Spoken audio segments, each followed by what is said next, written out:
তুমি দুপুরবেলা এগুলো কি ভাজছ? এখানে মাছের ডিম ভাজছি, তো বড়া আর করলাম। কি ভাজছো এগুলো? এগুলো মাছের ডিম ভাজছি।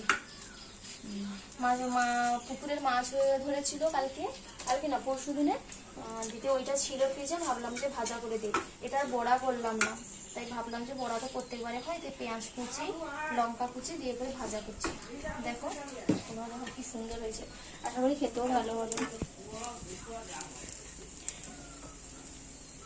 আর রান্নাঘরে এত ওষুধ, যে কার ওষুধ এগুলো?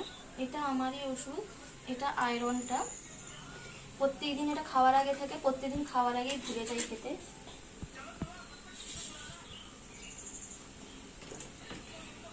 প্রত্যেকদিন খাওয়ার আগে থাকে, বাট মনে থাকে না। আজকে মনে আছে, কালকের দিনে খাওয়া হয়নি।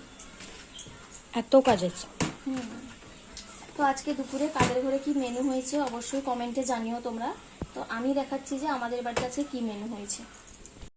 তো এখানে মাছের ডিম ভাজছি, আর চলো তোমাদেরকে দেখাচ্ছি।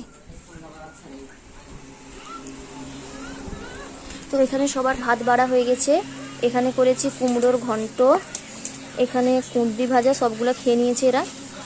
আর এখানে মাছ আলু দিয়ে ঝোল, আর কিছু না। আর শাক ভাজবো বলছিলাম, মনে নেই শাক ভাজার কথা।